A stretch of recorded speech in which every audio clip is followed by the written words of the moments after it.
السلام علیکم دوستو، آر جی اردو سٹوری میں خوش آمدید۔ پیارے دوستو، اگر چینل پر نئے ہیں تو برائے مہربانی چینل کو سبسکرائب کر دیں۔ پیارے دوستو، ایک روز کا ذکر ہے۔ شہزادی گل صنوبر محل کے باغ میں جھولا جھول رہی تھی۔ اس کی دیکھ بھال کرنے والی کنیزیں بھی اس کے ساتھ ساتھ تھیں۔ ملکہ اور بادشاہ بھی وہیں تھے اور ایک تخت پر بیٹھے ایک دوسرے سے باتیں کر رہے تھے۔ شہزادی کو باغ میں جھولا جھولنا بہت اچھا لگتا تھا۔ وہ اپنی کنیزوں کے ساتھ روز شام کو یہاں آتی تھی۔ آج اس کے ساتھ ملکہ اور بادشاہ بھی آ گئے تھے۔ شہزادی حسب معمول جھولا جھول رہی تھی کہ اچانک اس کی نظر ایک نہایت خوبصورت پرندے پر پڑی۔ اس کا رنگ سنہری تھا اور سر پر ایک چھوٹا سا تاج بھی تھا۔ وہ درخت پر بیٹھا اسے دیکھ ہی رہا تھا۔ اس کی خوبصورتی دیکھ کر شہزادی گل صنوبر دنگ رہ گئی اور جھولے سے اتر کر اس درخت کے نزدیک آ گئی جس پر وہ خوبصورت پرندہ بیٹھا ہوا تھا۔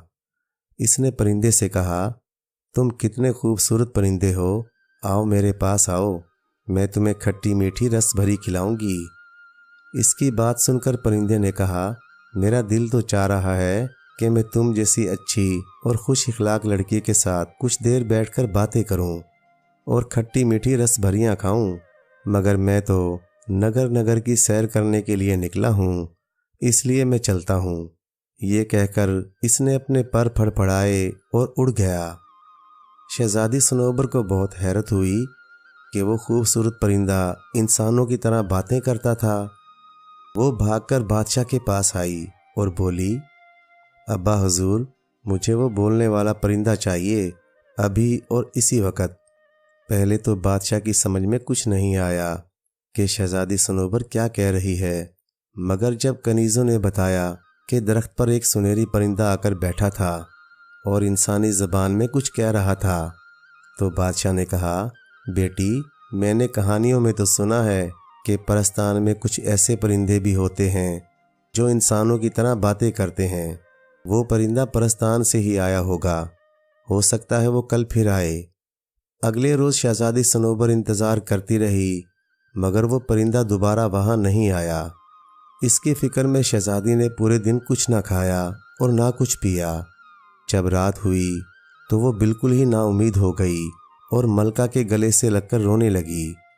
ملکہ نے اسے مختلف طریقوں سے بہلانے کی کوشش کی، مگر اس عجیب و غریب پرندے کے خیال کو شہزادی صنوبر کے دل سے نہ نکال سکی۔ اپنی چہیتی بیٹی کو اداس دیکھ کر بادشاہ بھی پریشان ہو گیا۔ اس نے بہت سارے کھلونے منگوا کر شہزادی گل صنوبر کو دیے، مگر اس نے ان کھلونوں کی طرف آنکھ اٹھا کر بھی نہیں دیکھا۔ جب 2-3 روز اسی طرح گزر گئے تو ملکہ اور بادشاہ کی تشویش میں اضافہ ہو گیا۔ شہزادی گل صنوبر ان چند دنوں میں نہایت کمزور ہو گئی تھی۔ انہیں یہ ڈر تھا کہ وہ کہیں بیمار نہ پڑ جائے۔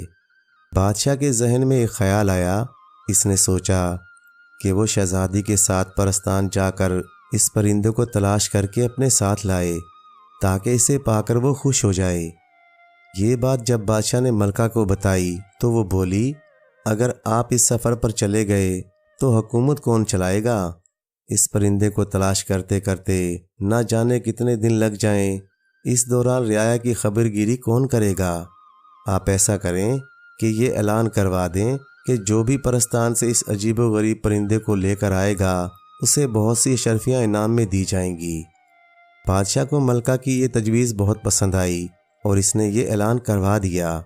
انعام کا سن کر بہت سے لوگ قسمت آزمانے کے لیے نکل کھڑے ہوئے۔ پرستان بہت دور تھا اور اس کا راستہ بھی پرخطر تھا۔ راستے میں بہت سارے پہاڑ تھے، دریا تھے، جنگل تھے اور جنگلوں میں خونخوار درندے تھے۔ بہت سے لوگ اونچے اونچے پہاڑوں پر نہ چڑھ سکے اور بعض لوگ دریا کو عبور نہ کر سکے۔ کچھ لوگ جنگل میں درندوں کو دیکھ کر ہمت ہار بیٹھے۔ غرض یہ کہ کوئی بھی پرستان سے اس پرندے کو نہ لے کر آ سکا۔ ایک روز 2 نوجوان بادشاہ سے ملنے محل آئے اور بادشاہ سے پرستان جانے کی اجازت طلب کی تاکہ وہاں سے اس پرندے کو لا سکیں۔ بادشاہ نے انہیں اجازت دے دی اور تاکید کی کہ وہ اس پرندے کو لے کر جلد سے جلد آنے کی کوشش کریں، کیونکہ شہزادی گل صنوبر کی حالت دن بدن بگڑتی جا رہی تھی۔